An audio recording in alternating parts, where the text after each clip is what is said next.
अस्सलाम वालेकुम। तो इस वीडियो में हम बात करने वाले हैं हपको के पावर परचेजिंग एग्रीमेंट के हवाले से, जो कि अर्ली टर्मिनेट हो गया है, और एनालाइज करने की कोशिश करेंगे कि उसका कितना इम्पैक्ट आएगा हपको की अर्निंग्स पर, और क्या हमें इस वक्त हपको का शेयर होल्ड करना चाहिए या फिर सेल कर देना चाहिए। लेकिन वीडियो में आगे बढ़ने से पहले, अगर आपको हमारी ये वीडियोज़ अच्छी लगती हैं तो चैनल को सब्सक्राइब करके वीडियो को लाइक करें। और हमने एक व्हाट्सएप ग्रुप भी बनाया है जिसमें स्टॉक्स के रिलेटेड डिस्कशन की जाएगी। तो अगर आपको उस ग्रुप को ज्वाइन करना है, मैंने उसकी लिंक डिस्क्रिप्शन में दी हुई है, आप लिंक पर क्लिक करके उसको ज्वाइन कर सकते हैं। तो चलें वीडियो शुरू करते हैं। हपको का जो बेस प्लांट है जिसका एग्रीमेंट अर्ली टर्मिनेट हुआ है, ये RFO fired thermal power plant था, यानी कि residual furnace oil fired power plant.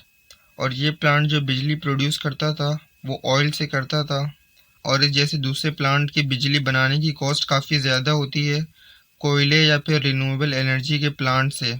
इनका जो बेस प्लांट है उसका 30 साल का पावर परचेजिंग एग्रीमेंट था गवर्नमेंट के साथ, जो कि मार्च 1997 में शुरू हुआ और इसको मार्च 2027 तक ख़त्म होना था।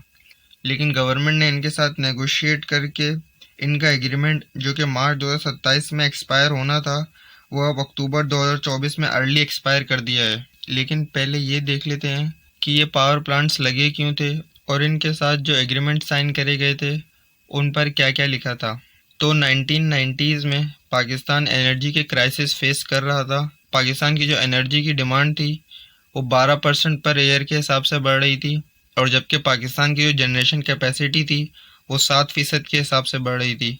तो इसकी वजह से काफ़ी ज़्यादा गैप आया हुआ था एनर्जी की डिमांड में और एनर्जी की सप्लाई में, जिसकी वजह से काफ़ी ज़्यादा लोड शेडिंग हो रही थी और न्यू पावर प्लांट्स लगने थे।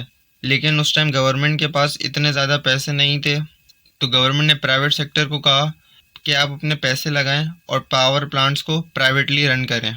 तो उस वक्त जो पहला पावर प्लांट लगा था वो हपको का यही बेस प्लांट था, और गवर्नमेंट ने इनके साथ एग्रीमेंट करा था जो कि 30 साल का था। उस एग्रीमेंट में गवर्नमेंट ने दो तरह की पेमेंट्स देने का कहा था, एक एनर्जी परचेज प्राइस और दूसरा कैपेसिटी परचेज प्राइस।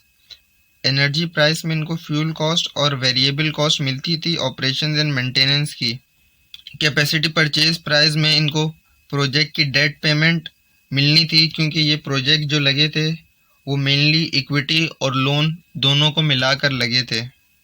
इसके अलावा इनका रिटर्न ऑन इक्विटी भी फिक्स करा गया, और हपको के एग्रीमेंट में इनका रिटर्न ऑन इक्विटी 18% पर फिक्स करा गया था, यानी शेयर होल्डर्स ने जितना पैसा लगाया है उस पर उनको 18% का रिटर्न मिलेगा।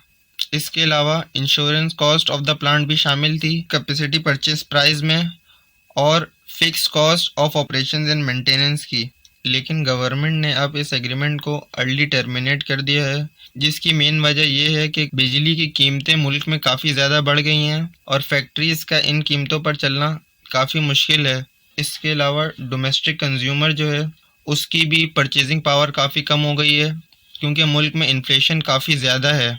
तो इसको देखते हुए गवर्नमेंट ने जो प्लांट्स जो काफ़ी महंगी बिजली बना रहे थे या फिर बिल्कुल ही बिजली नहीं बना रहे थे, उनको अर्ली टर्मिनेट करने का फ़ैसला किया। अगर हम इसके ऑपरेशंस को देख लें साल 2023 और 2024 के, तो साल 2023 में इन्होंने 205 गीगावाट की बिजली बनाई, और साल 2024 में इन्होंने 0 गीगावाट की बिजली बनाई, यानी 0 यूनिट्स की बिजली बनाई, क्योंकि गवर्नमेंट ने इनसे बिजली ख़रीदी ही नहीं, क्योंकि इनकी बिजली बनाने की कॉस्ट काफ़ी ज़्यादा है। लेकिन इनको कैपेसिटी पेमेंट्स मिलती रहीं। साल 2024 में इनको कैपेसिटी परचेज प्राइस के मुताबिक 31.8 अरब मिले, और एनर्जी परचेज प्राइस के मुताबिक 0 रुपीज़ मिले, क्योंकि एनर्जी परचेज प्राइस जो इनको मिलनी थी वो फ्यूल कॉस्ट की थी, और जब गवर्नमेंट ने इनसे कोई बिजली ख़रीदी ही नहीं तो कोई फ्यूल ही नहीं लगा। इसके अलावा इनको 9.6 अरब रुपए लेट पेमेंट इंटरेस्ट की सूरत में मिले, और थोड़ी बहुत छोटी मोटी और पेमेंट्स भी मिली, और टोटल इनको 41.5 अरब रुपए मिले गवर्नमेंट से, जबकि इन्होंने एक यूनिट भी बिजली का नहीं प्रोड्यूस किया। और जब भी गवर्नमेंट ने इनको अब अर्ली टर्मिनेट कर दिया है, क्योंकि इनको काफ़ी ज़्यादा पेमेंट्स दी जा रही थी, जबकि कोई भी यूनिट बिजली का इनसे ख़रीदा नहीं जा रहा था।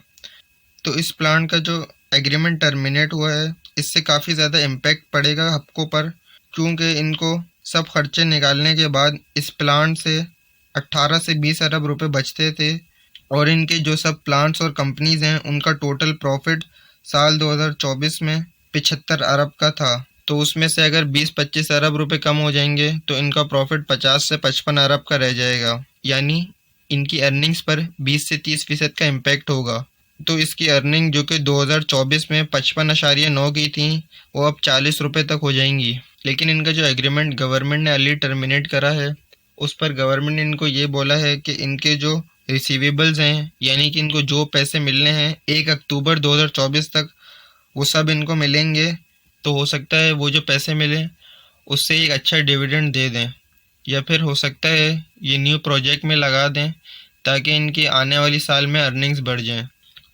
तो मेरे मुताबिक हपको का शेयर इस वक्त शॉर्ट टर्म के लिए लेना अच्छा नहीं है, क्योंकि शॉर्ट टर्म में इनकी अर्निंग्स काफ़ी कम हो जाएंगी। लेकिन लॉन्ग टर्म में, क्योंकि इन्होंने मेगा मोटर्स बनाई है BYD के साथ, वो जॉइंट वेंचर करके पाकिस्तान में इलेक्ट्रिक व्हीकल्स लाएगी, और आर्क मेटल्स प्राइवेट लिमिटेड के साथ भी इन्होंने एग्रीमेंट करा है मिनरल एक्सप्लोरेशन के लिए। तो ये है, इन प्रोजेक्ट से इनको लॉन्ग टर्म में अर्निंग्स आ सकती हैं, लेकिन शॉर्ट टर्म में इनकी अर्निंग्स पर काफ़ी ज़्यादा इम्पेक्ट पड़ेगा। उम्मीद है आपको हमारी ये वीडियो अच्छी लगी होगी, और ऐसी मज़ीद वीडियोस देखने के लिए चैनल को सब्सक्राइब करके वीडियो को लाइक करें।